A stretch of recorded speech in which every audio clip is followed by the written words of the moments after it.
What's up, guys? It's me, Coach Mills, and today we're going to be breaking down a controller player that plays on PC with no aim assist and dominates people in freaking Grandmaster Top 500. This is Joystick Overwatch. He is a content creator for the Houston Outlaws, and he's insane. So we're going to watch it. I'm going to give you some insight and tips and tricks while we do, and yeah, let's just jump right in. Now, if you enjoy this content, please smash that like and subscribe, and go check out Joystick Overwatch. All of his links will be in the description down below. Now, jumping into the gameplay, Joystick actually normally plays, I see him play, Wrecking Ball, Reinhardt, even Winston, and there has been a history of few pro players using, some tanks, trying to play it in like contenders and in tier 3. But Roadhog, not so much, and it's actually really impressive that he plays freaking Roadhog with no aim assist. And we're gonna watch and kind of show off what I mean by that. Because remember, he can't do crazy flicks. He 180s are pretty hard to do as well. Okay, I think Hog's actually a pretty good pick against that. Oh, and we got body blocked.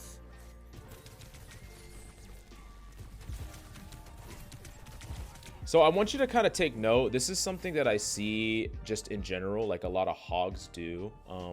What I've watched is some hogs just want to flick for no reason. And as you're seeing, like, Joystick actually can't flick like in the traditional sense, but you don't need to. You just hold your crosshair along lanes, and you have proper crosshair placement along little areas where people are gonna peek, and that's what you're really going for. And you're gonna see it in a second that he hits consistent hooks that way. You don't have to do some crazy, like, those flicks are cool and they look cool, right? But those aren't necessary to play a hog at a very high level. So here.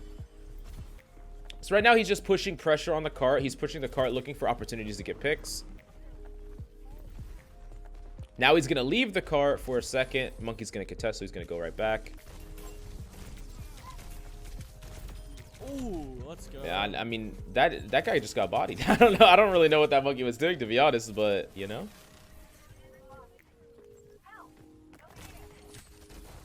Close.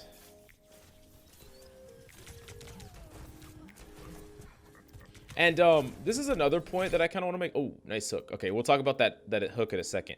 But this is something, someone is watching this somewhere, right? And one of you might be watching it right now, and you're like, what the heck, he missed all these hooks. There are hooks on hog that you have to hit, and there's hooks on hog that it doesn't matter if you hit. If you are in a safe position where you can't get punished for missing a hook, the only thing that it's costing you is the time that it takes to get your hook back. So you don't have to be hitting hooks over and over and over again. There are going to be times where you need to hit a hook, you need to have an impact. It's not like you have to walk out there and have 100% hook accuracy. There's some hooks that you can just throw. Like if he hit that Kiriko and killed her, it's great. You'll probably win the fight off of it. But if he doesn't kill her, it's not a big deal. He's not getting punished for it. He's not going to die for missing that hook. He gets to go back with his team, then he gets to another opportunity. So that's exactly what happened. He missed that hook. He gets to go push back again, get his cooldown back, throw it down the lane, and just hit a hook. Of course, Suzu is incredibly broken, but this is what I'm talking about. There's no crazy crosshair movement here. Like, look at where his crosshair's at. It's just down the lane. It's down the lane. And this is exactly like great fundamentals where you could even incorporate this on mouse and keyboard as well to just be very consistent. You don't have to, turn the corner and just try to hit it like a crazy hook. And oftentimes players will overthink it and try to, like, they'll turn this corner and they'll try to flick on one of the players when you don't need to do that. So yeah. Still, good hook. Trading Suzu for hook is actually a good exchange because Suzu is on a much longer cooldown.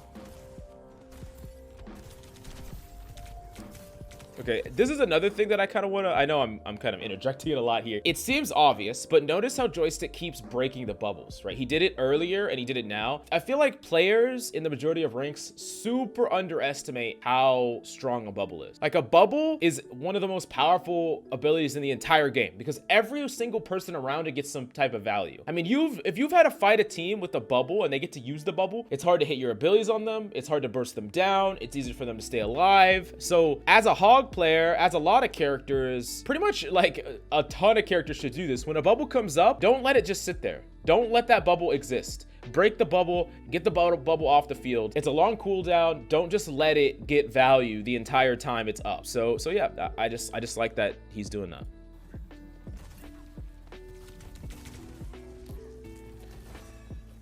So here he's really doing a good job at playing around natural cover. Unfortunate about Suzu again, but he's doing a good job here at playing around this natural cover. He's not peeking anything for too long. As a hog here, he's not really too scared of anything, right? I mean, he as long as he doesn't peek out of natural cover for too long, he's not at a risk of death. So Getting cleansed, fam. now here he goes for a little bit more of an all-in. Unfortunate on the miss, but he still has his ultimate to follow through. C9ing the point though. Let's go. And he capped the point. Yes, a good C9. Lol. See, he could still do a little bit of a 180. It's a little slower. Nice kill. The fundamentals are like just really apparent. Like it's just really good fundamentals that he has. People just think you have to have insane aim to climb, and you obviously don't.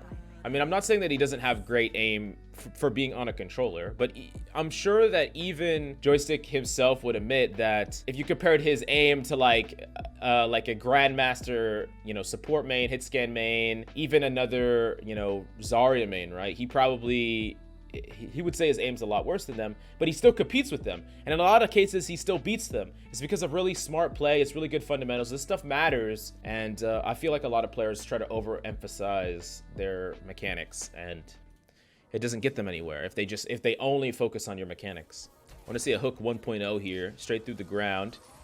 Close.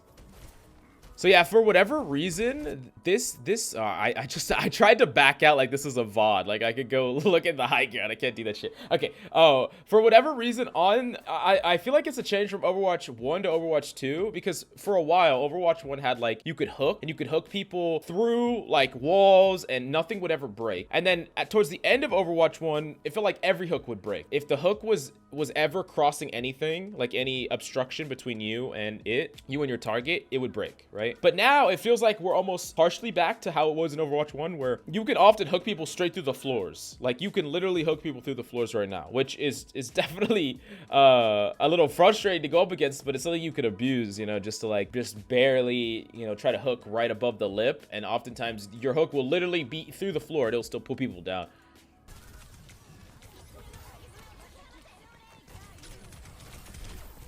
Nice hook.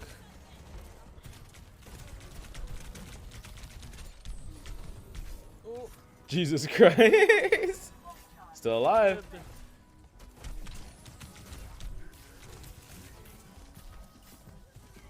Nice kiting back to the room. So this is like a common tactic with, I mean, it's with most characters, but especially characters like Hog and Reaper, right? They want to fight up close. So if you turn a corner, enemies aren't going to chase you, and you just play for your cooldowns to come back. Because just like with Reaper, when Reaper has Wraith, when Roadhog has Breather and Hook, you know, those are the cycles. So like you're low on resources. If you back up around a corner in a room, enemies are very disincentivized to chase you into there, and you can just wait for your cooldowns to come back. And of course, he had the whole Hog. So if any enemy like really wanted to test him, I mean, they're just going to get completely annihilated in there. That's a nice hook right there. I like that one. Let's go. Anyone feel like Kiriko's hitbox is like insanely hard to hit for whatever reason? I don't know. I feel like she has the smallest. I know that like right now, something that some people don't know is like when Kiriko's looking to the left or up, her arm literally blocks her head. Like it actually blocks. You can't headshot a Kiriko if she's looking like this, which is crazy. Like, what the hell?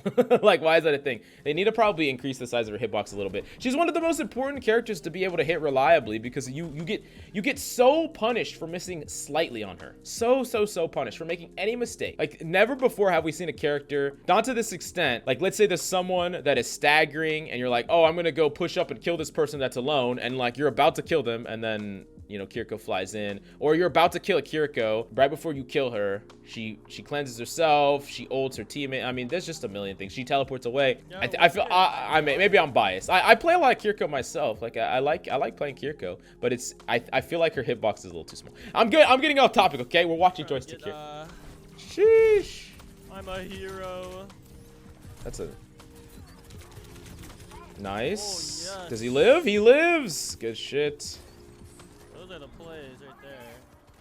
It's actually interesting because like the meta has kind of devolved. I know this is another side topic But the meta has kind of devolved into Roadhog is like insane. Like you can play other characters, but like Roadhog is so freaking strong because he just doesn't care about anything. He's like a fat DPS. He just walks around and just gets hooks. So yeah, I mean, he's just really strong.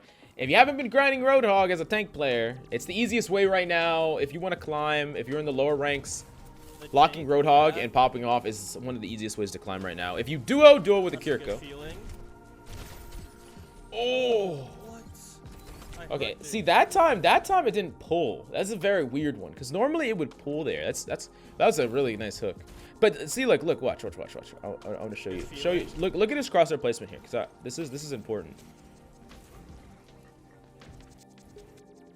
Like, he's not flicking anywhere, right? He's not going like this or just swiping like crazy. He's waiting and timing. Slight movement as the target falls. He does a slight track as he throws the hook. You're not doing these crazy gigantic flicks. I feel like that's the people that often miss, is they just try to really overcompensate for their flicks. I want to make it clear how hard it is to be as accurate and consistent as Joystick is with no aim assist on a controller. Like, I have a controller here. I have a controller because I use it to play a little bit of Halo Infinite. No aim assist trying to hook. I can't even imagine that. Like, no, I would cry. Like, I can't do it. Oh, yeah. Jesus. Oh, it's insane. I mean, it's really incredible. I cannot understate how impressive it is.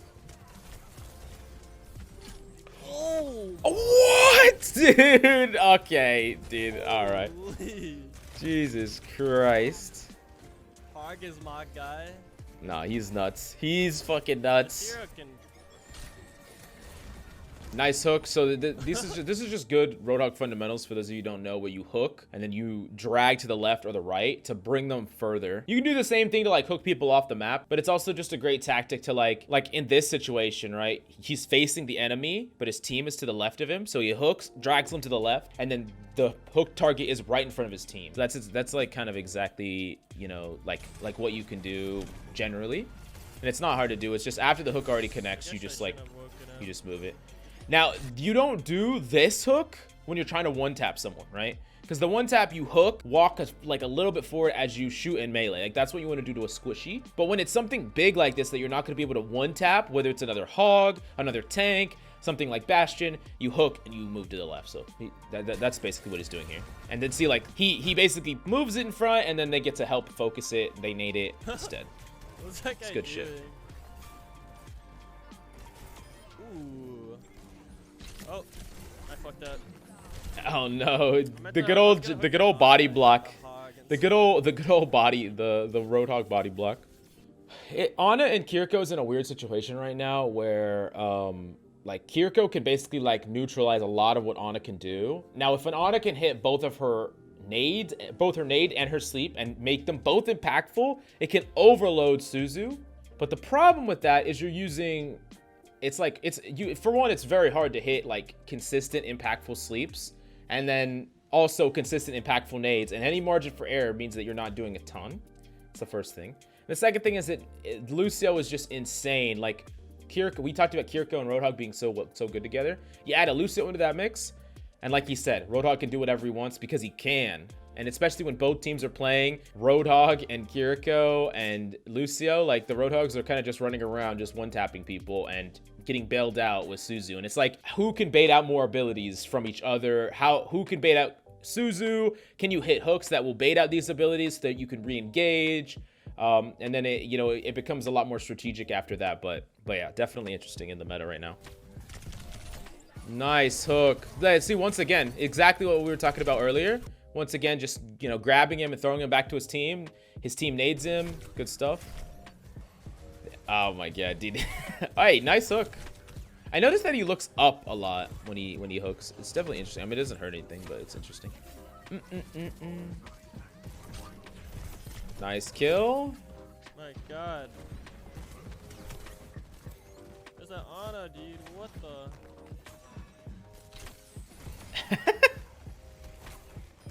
So that this is kind of one of the things that I want to take away from this, that I think it's important for you to take away from this. As a Roadhog, you can't really miss the easy hooks, and he never does. He never misses the hooks that are given in front of you. A lot of times people miss the easy hooks because they overcompensate with a flick, or they're like turning a corner and they're just like flicking for no reason. It's all about consistent crosser placement, consistent lane, slight tracking as you throw out the hook, all stuff that's going to get you like more consistent hook value.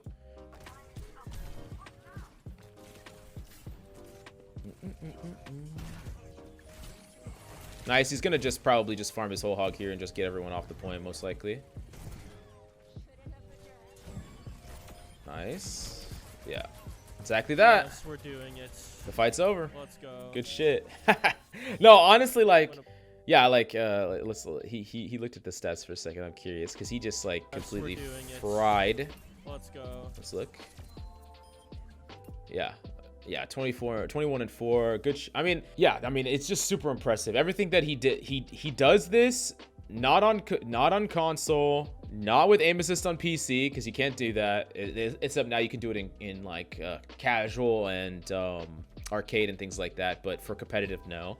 And he hits consistent hooks. Like look at the stats on 61% chain hook accuracy. Tell me what your average chain hook accuracy is. Tell me what it's like on mouse and keyboard for you. And for me, I think mine's actually probably lower than that. I do tend to try to go for a little bit of montage-y type hooks because I think they're fun, but I probably shouldn't do that. I should probably play more like this, more consistent, more reliable. And yeah, I mean, he just pops off and frags out. So yeah, I just think it's insane. And yeah, you definitely got to go check out Joystick Overwatch. Like I said, all of his descriptions will be in the description down below. You can go check out his stream, his YouTube, and yeah, it's pretty freaking nuts. But let me know down below what's the next streamer or creator or pro that you want me to react to next and give you a deep dive into what they do and their play styles. And yeah, smash that like, subscribe, and I'll see you next time.